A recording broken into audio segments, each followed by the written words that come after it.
33 साल शख्स ने पूरा मोबाइल फ़ोन निकल लिया। दुनिया भर में लोगों की छोटी मोटी अशिया निकलने के कई खतरनाक वाक़यात सामने आते रहते हैं, लेकिन बाल्कान की रियासत कोसोवो में हाल ही में पेश आए वाक़ये ने सबको हैरत में डाल दिया।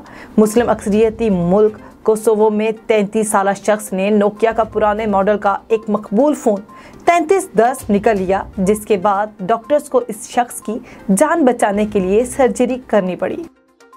तोते अपनी छुरियां और कांटे खुद बना सकते हैं। ऑस्ट्रिया के जंगल में पाए जाने वाले खास किस्म के बड़े तोते या काटू फलों का मग्ज खाने के लिए दरख्तों के तिनकों से खास औजार बनाते हैं। इस तरह परिंदों में ये दूसरा अहम जानवर है जो अपना कटलरी सेट खुद तैयार कर सकता है। श्रीलंका में 8 बरस बाद जुड़वा हाथी की पैदाइश। अगरचे जुड़वा हाथियों की पैदाइश एक नायाब वाक़या है, लेकिन 31 अगस्त को श्रीलंका में एक हथनी ने 2 बच्चों को जन्म दिया है जो अब मुकम्मल तौर पर तंदुरुस्त है। हाथियों के सरकारी यतीम खाने में 25 साला सोरंगी ने चंद घंटों के वक्फे से 2 बच्चों को जन्म दिया।